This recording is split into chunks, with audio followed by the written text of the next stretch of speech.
It began with a group message from Becca. Family meeting tonight, 7 p.m. Kitchen. Family. As if there were more than 3 of us living under this roof, and only one of us actually keeping it financially upright. I didn't answer. Instead, I put on a fresh pot of coffee and set out 3 mugs the way I always did, like nothing was out of the ordinary.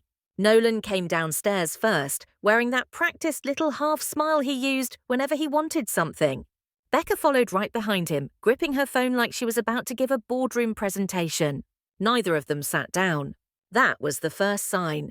"We've been talking," Becca started, her voice too bright for the room. "And we think it's time we discussed contributions." "Contributions?" I echoed, mostly directed at my coffee. Nolan stepped in immediately, the way you do when you've rehearsed your lines.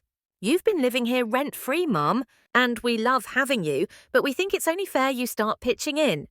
Becca nodded, lips tight. "Just half your pension?" "That's it." I slowly lifted my eyes. Becca leaned against the counter like it already belonged to her. Nolan wouldn't even look at me. "My pension," I repeated. "Right," Becca confirmed. "You don't pay rent. You don't buy groceries. You use the utilities. We're not trying to be harsh. It's just what's fair.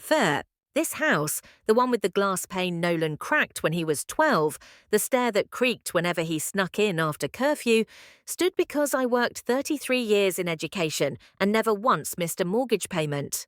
The bedroom they slept in was still painted the colour I chose back when I thought I'd grow old, quietly here.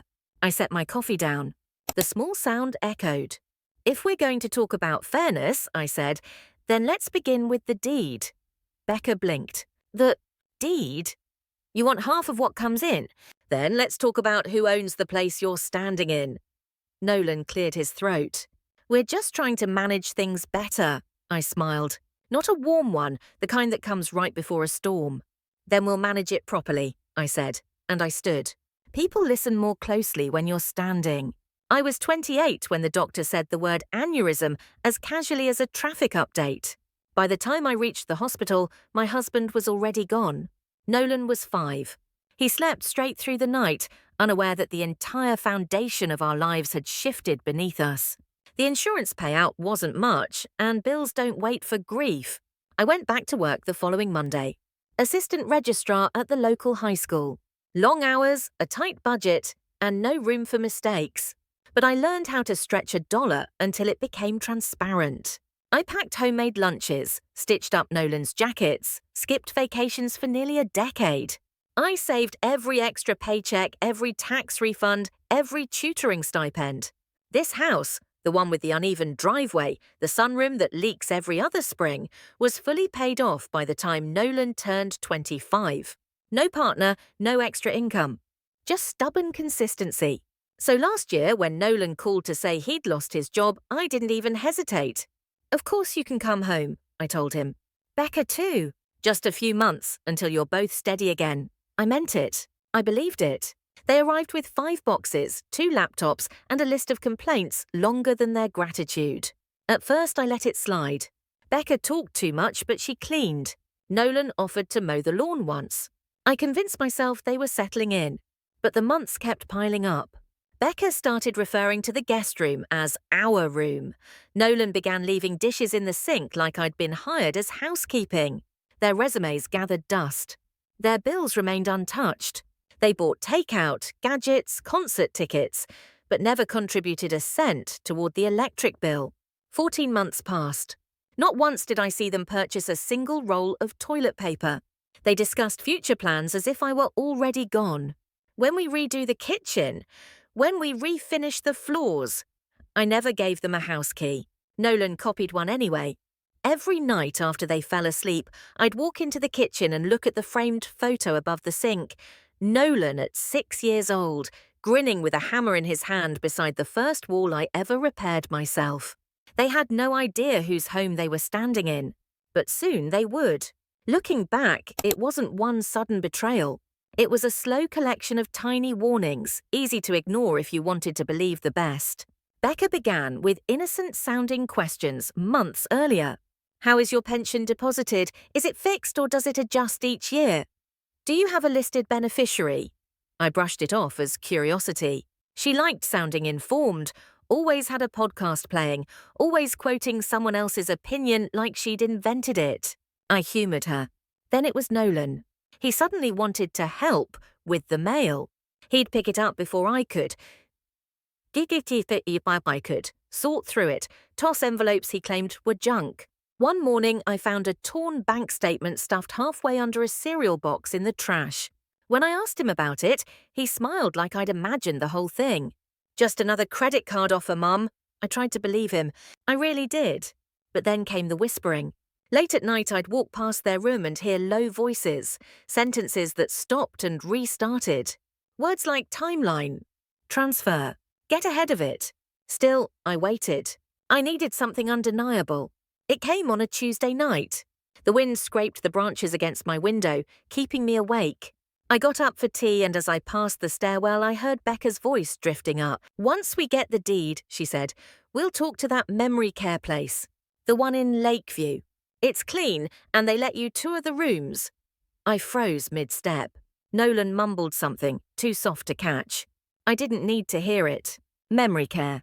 Not retirement. Not downsizing. They were already planning where to put me after taking my house.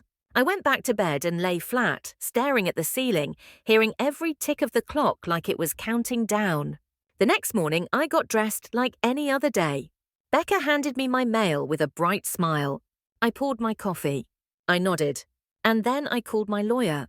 The following morning, I told them I had an early appointment. Becca didn't look up from her phone. Nolan grunted acknowledgement. They didn't ask where I was going. They never do. My lawyer's office sat wedged between a cafe and a dry cleaner, 20 minutes away. I hadn't been there in nearly 2 years, not since I'd set up the original trust. Back then, I still believed in fairness, still thought Nolan just needed a little more time to become the man I raised him to be. I sat across from Marianne, my attorney, and said plainly, "Remove him."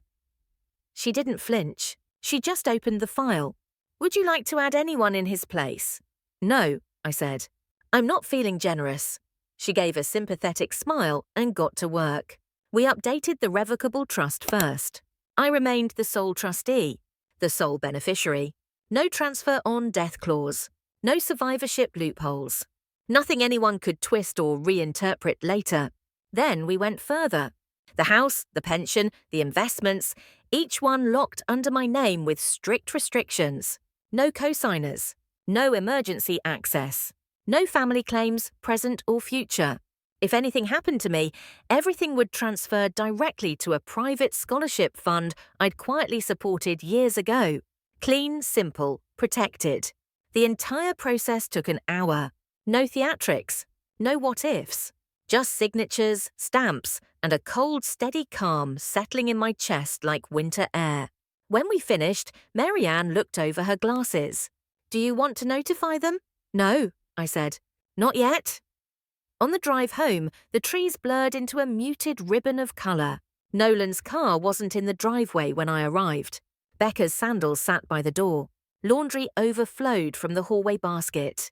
The house smelled faintly of burnt toast and cheap lavender cleaner, her brand, not mine. I tucked the new documents into a locked drawer. Then I made myself another cup of coffee. Let them keep thinking they're pulling the strings. Let them keep whispering about deeds and plans. I wasn't reacting anymore. I was preparing. Dinner that night felt oddly quiet. No passive-aggressive comments from Becca. No exaggerated chewing from Nolan. Just the clink of silverware and the low hum of the dishwasher. Halfway through, Nolan looked up. "Hey, Mum, I read something about a deed transfer that helps with taxes. Like, if the house is in your name but meant for family, you can sign a simple form and avoid complications later." Becca didn't even bother faking subtlety. She watched me closely, waiting for a crack in my expression. I dabbed my mouth with a napkin, took a sip of water and nodded. "Send me the article." Nolan smiled like he'd scored a victory. Later that night, I walked into my office to grab a pen. The drawer where I kept my files wasn't fully shut. Not open, just off by half an inch. I slid it open. The folder with the updated trust was still there, but crooked, edges misaligned. Not how I'd left it. Then I saw the safe. Tiny old with a finicky lock. But I know its feel. The dial was turned one notch off, not fully locked. I opened it. Nothing missing. But everything had been touched. I turned toward the kitchen. My coffee shelf, the neat one I organized without thinking, was shifted. A canister turned backward. Another lid resting crooked. I stood there in my own kitchen, surrounded by the quiet understanding something new.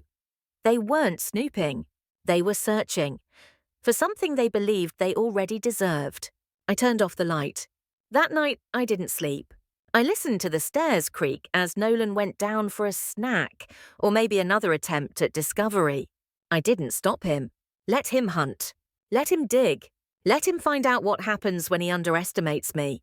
They left the house that Friday afternoon in a hurry. Becca shouted something about beating traffic before the storm rolled in. Nolan grabbed a duffel bag and barely muttered a goodbye before the door slammed behind them. I waited 10 full minutes. Not out of fear, out of certainty. Then I got to work. The locksmith arrived at 2:15 p.m. By 2:45, every exterior door, front, back and side, had brand new locks. I paid in cash. He didn't ask for a reason, and I didn't offer one. By 4:12, I had boxed up every item that wasn't mine. Clothes, chargers, hairdryers, half-used products, kitchen gadgets they bought but never touched.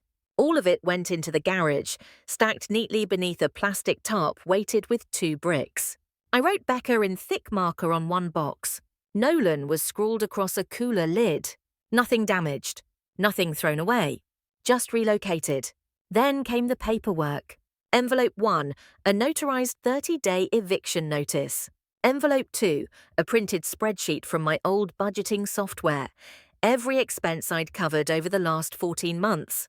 Mortgage, groceries, repairs, utilities, insurance.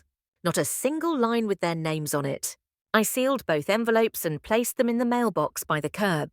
The click of the lid sounded like punctuation.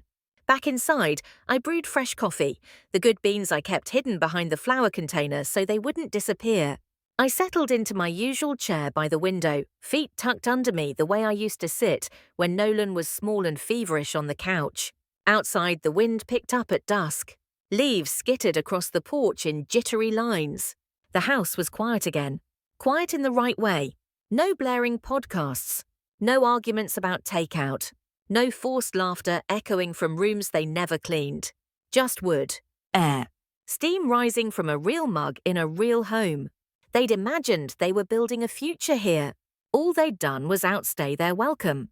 And now they were about to learn the difference between living in a house and owning one. They returned just after 10 p.m. I watched from the upstairs window as they tried the doorknob, pulled harder, exchanged confused looks. Becca pounded once. Nolan pulled out his phone. I didn't go downstairs. By the time I finished brushing my teeth, I had 3 missed calls and 7 texts from Becca. By midnight, the count had climbed to 17. What the hell, Odalyn? This is illegal. We're calling a lawyer. Fix this now or we're coming back with the cops. I didn't respond. At 6:13 a.m., Nolan sent an email with a PDF attached, subject line, proof of shared ownership inside was a forged gift agreement, dated 6 months ago, claiming I had willingly transferred 50% of the property to them. My signature looked like someone traced it off an old birthday card. I stared at it for a minute, not shocked, calculating. They thought I would panic. Instead, I forwarded it to Marianne with the subject, fraudulent document attached. Her reply came in 20 minutes. Do not respond. File a police report immediately. So I did. I walked into the station, placed the printout on the counter, and said, "My son forged my signature to claim ownership of my home." They didn't brush me off. They took statements, photocopies, dates. Back home, I poured a fresh cup of coffee. My phone kept buzzing. I let it buzz. I didn't need to argue. I just needed a record. They'd crossed a legal line, and they weren't ready for someone who kept every receipt. The voicemail from my bank's fraud department came just after noon. Calm voice, pleasant tone. "Ms. Mercer, we're calling to confirm a refinancing application submitted using your property address. There were some irregularities, and we need to verify that you initiated the request."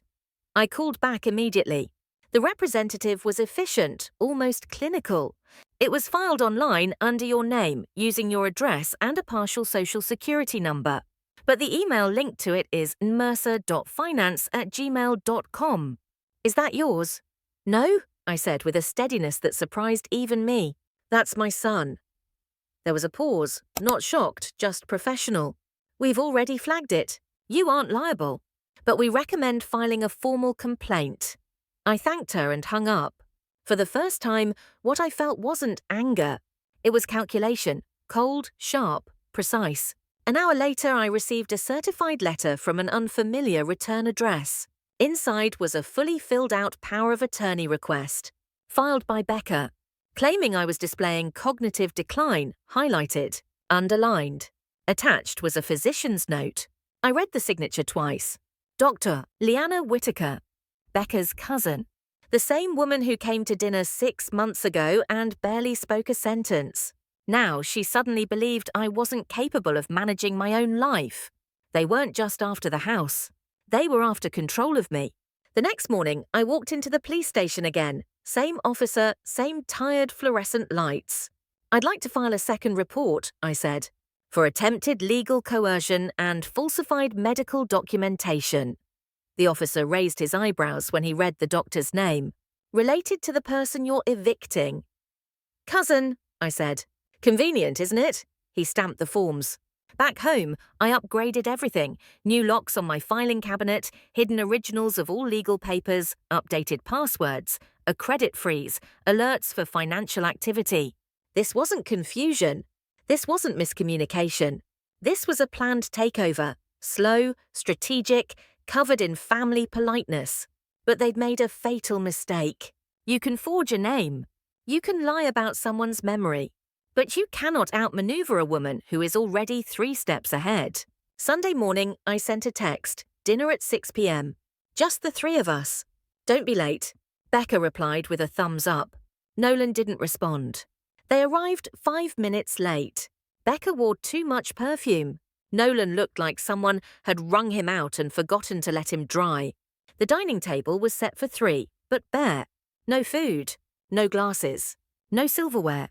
Just 2 manila folders perfectly lined up in the center. Becca frowned. What's this supposed to be? I gestured to the chairs. Sit. They sat reluctantly. Becca crossed her arms.